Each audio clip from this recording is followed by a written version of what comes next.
আমার না না মুখে আমার একটা আমার কথা জোর করে না, দিয়ে আপনাকে আপনি এটি নামান প্লিজ। সৈয়দ আব্দুল্লাহ, আপনাকে এটি নামাতে হবে। এটি কোনো নাট্যমঞ্চ নয়, এটি আমরা একটা একাডেমিক ডিসকাশন করব। আপনারা যদি একে অন্যের প্রতি শ্রদ্ধা না রাখেন, আমরা আলোচনাটা করতে পারবো না। নিজুম মজুমদার প্লিজ। তানভীর ভাই ও এখন যেটা করেছে এর পরে ওকে এখানে রাখা যাবে না। আপনি যদি আমার সাথে আমি আলোচনা করতে চান, আমাকে আপনি সুযোগ আপনি দিন। আমার সাথে আলোচনা করতে চান। নো আপনি নো, ও কি নো করেছে আপনি দেখেছেন? লুক লুক আছে। আপনি এটি নামান। সৈয়দ আব্দুল্লাহ, আপনার কাছে বিনীত অনুরোধ, আপনার বিনীত অনুরোধ, আপনার কি মনে আপনি হয়, একাডেমিক আপনার কি মনে ডিসকাশন হয় এই করছেন। শুয়োরের বাচ্চার সাথে আমি, এই শুয়োরের বাচ্চার সাথে আমি প্রোগ্রাম করব? আপনার কি মনে হয় এই আপনি শুয়োরের নিজুম বাচ্চার সাথে আমি মজুমদার প্রোগ্রাম করব? Please, please Nijum Majumdar, just look আপনাকে এট হিম। আপনি আমাকে বলছেন, আপনি আমাকে আমি বলছেন। আমি তো আমার আজকের আলোচনায় মূল আলোচনাটা আমি নিজুম মজুমদারকে দিয়ে শুরু করতে চাই। নিজুম মজুমদার, আপনার কাছে আমি জানতে চাইবো যে কোন প্রেক্ষাপটে আপনার কাছে মনে হলো যে আন্তর্জাতিক আদালতে এই মামলাটি অভিযোগটি উত্থাপন করা প্রয়োজন? আপনি নিশ্চয়ই ৩ জন আইনজীবী, আমি যতদূর জানি, শাকিল উদ্দিন, মনিরুল ইসলাম, মঞ্জু এবং নিজুম মজুমদার আপনি নিজে ৩ জন আইনজীবী, এবং এটির মামলার বাদী হচ্ছেন সিলেট সিটি কর্পোরেশনের মেয়র, সাবেক মেয়র আনোয়ারুজ্জামান চৌধুরী, তাই নয় কি? উনি এখনো মেয়র আছেন। উনি এখনো মেয়র আছেন। এই ইন্টারিম গভর্নমেন্ট অবৈধ, ফলে সবকিছু আগের মতোই আছে। যাই হোক, এটি আপনারা বলছেন, যেহেতু এটি একটি না না, আইনগত এটা প্রক্রিয়া। আইন, এটা একদম সংবিধান অনুযায়ী। বাংলাদেশের সংবিধানে ইন্টারিম গভর্নমেন্ট বলে কিছু নেই। গণমাধ্যম কর্মী হিসেবে আমি সাবেক মেয়রই বলছি, এটা আপনি আপনার বক্তব্য। তো আপনাকে দিয়ে শুরু করতে চাই ঝুম মজুমদার। আপনি আপনি যদি একটু বলেন যে কোন প্রেক্ষাপটে ডক্টর প্রফেসর ইউনূস, প্রধান উপদেষ্টা অন্তর্বর্তীকালীন সরকার বাংলাদেশের, তার বিরুদ্ধে এই অভিযোগটি আপনার আনতে হবে ঝুম মজুমদার। আচ্ছা, অনেক ধন্যবাদ। প্রথম ব্যাপার যেটা হলো যে আপনারা জানেন যে বাংলাদেশে একটা মেইহেম ঘটে গেছে, এক ধরনের সহিংসতা। কিছু ছাত্র নামধারী কিছু সন্ত্রাসী তারা উত্তেজিত করেছে জনতাকে, বিভিন্ন ভাবে আপনার ইনফ্লুয়েন্স করে বাংলাদেশ সরকারের বিরুদ্ধে এক ধরনের ষড়যন্ত্র করেছে, এবং এক ধরনের খুন খারাপির মধ্য দিয়ে তারা বাংলাদেশের রাষ্ট্র ক্ষমতা দখল করে বসে আছে।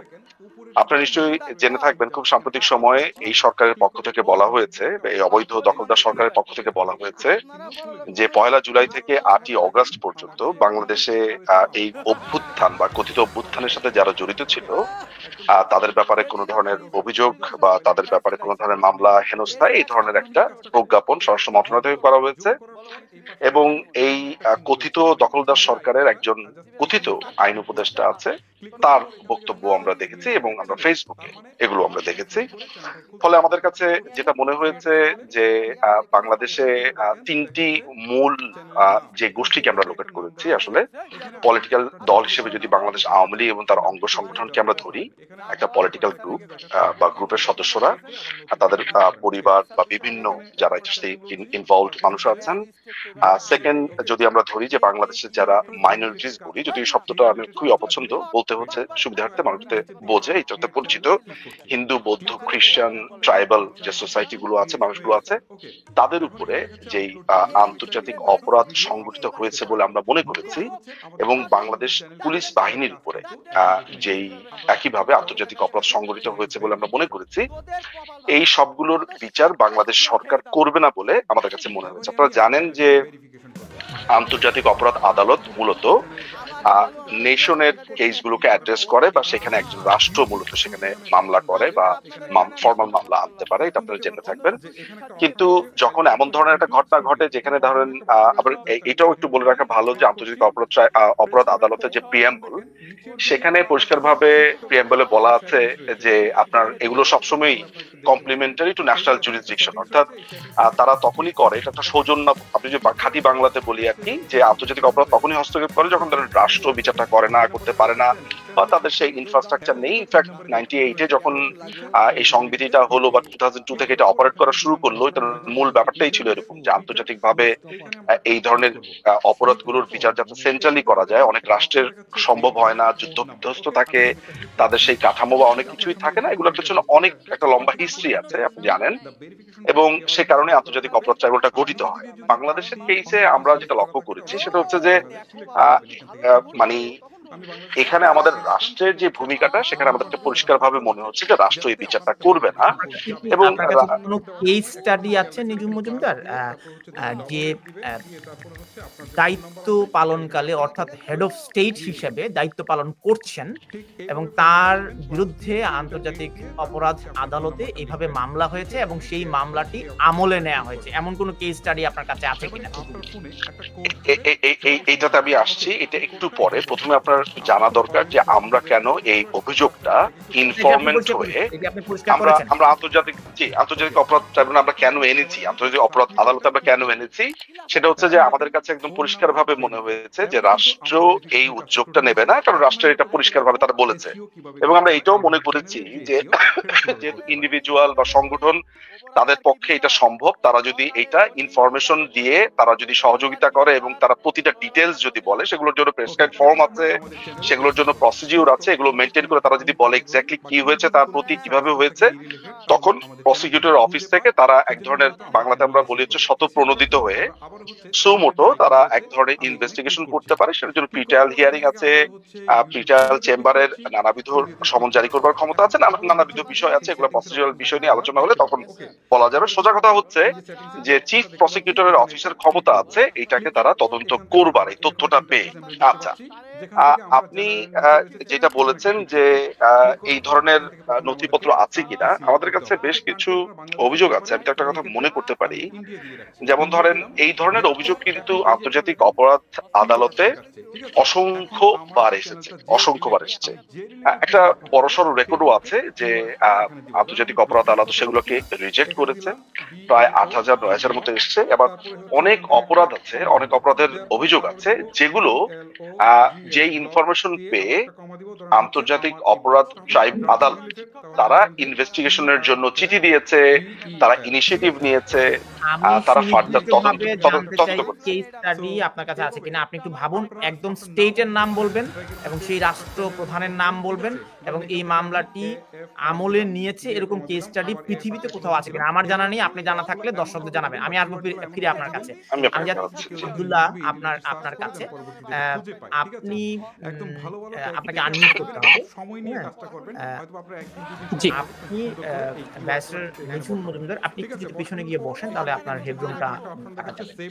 ব্যারিস্টার নিঝুম মজুমদার যে অভিযোগটি উত্থাপন করেছেন আন্তর্জাতিক অপরাধ আদালতে, এটি সম্পর্কে আপনার মূল্যায়ন কি? একই সাথে সাবেক প্রধানমন্ত্রী শেখ হাসিনার বিরুদ্ধেও গণহত্যার অভিযোগ এনে আরেকটি পক্ষ অর্থাৎ বিএনপি পন্থী আইনজীবীরা এটি মামলা করেছেন এবং লন্ডনে এটি সংবাদ সম্মেলন করা হয়েছে। আমি তাদেরকে আমন্ত্রণ জানিয়েছিলাম এই অনুষ্ঠানে আসবার জন্য, তারা আমন্ত্রণ প্রত্যাখ্যান করেছেন। এই বিষয়টি জানাতে চাই।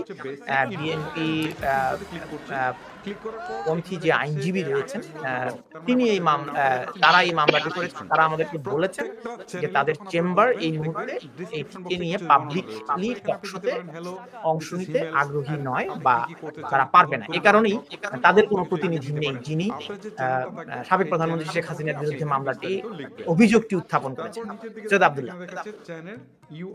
জি, সবার আগে আপনি আমার কাছে যে ব্যাপারটা জিজ্ঞাসা করেছেন যে আন্তর্জাতিক অপরাধ ট্রাইব্যুনাল যেটা আছে সেই জায়গাতে মানে আইসিসিতে এটা কি হয়েছে, খুবই স্পষ্ট ভাষায় বলতে গেলে বিভিন্ন টাইপ রিউমার ছিল এবং যিনি একটু আগে কথা বললেন সেই ভদ্রলোকও তার অভিযোগ এই জায়গায় স্পষ্ট, তারা একটা কমিউনিকেশন করেছেন, দ্যাট ইজ মেয়ার কমিউনিকেশন। এটা মামলাও না, এটা মামলা যে হয়ও না, উনি নিজেও অবশ্য বলেছেন আজকে। সো এটা নিয়ে আমি প্রলং করতে চাই না, তবে যে আমি এই জায়গাতে আমি হোস্টের দৃষ্টি আকর্ষণ করছি, এই জায়গাতে আমি হোস্টের সাথে কথা বলতে এসেছি, আমি হোস্ট আপনার সাথে কথা বলছি, হোস্টের কথা বলেছি, আপনি হোস্ট। আমি দুজনকেই আনমিউট করেছি। না, এটা একটা লজিক্যাল ফ্যালাসি যে জোর করে আমার মুখে না। তানভীর ভাই, আপনি আমার কথাটা আগে শুনেন। আমার মুখে একটা কথা জোর করে দিয়ে আপনাকে আপনি এটি নামান প্লিজ। সৈয়দ আব্দুল্লাহ, আপনাকে এটি নামাতে হবে। এটি কোনো নাট্যমঞ্চ নয়, এটি আমরা একটা একাডেমিক ডিসকাশন করব। আপনারা যদি একে অন্যের প্রতি শ্রদ্ধা না রাখেন আমরা আলোচনাটা করতে পারবো না। নিঝুম Majumdar please.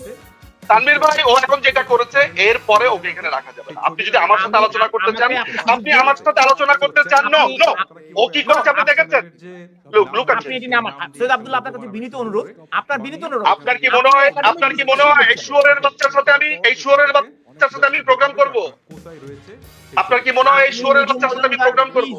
Please Nijum Majumdar, just look at him. আপনি আমাকে বলছেন, আমি ওনাকে রিমুভ করেছি, নিজুম মজুমদার। এক্স্যাক্টলি। আপনি দেখেন যে সে প্রস্তুতি নিয়ে এসেছে। সৈয়দ আব্দুল্লাহ রিমুভ করেছি, এবং সৈয়দ আব্দুল্লাহ যদি এটি আবার পুনরায় দেখায় তাহলে আমি আব্দুল্লাহকে দেব না।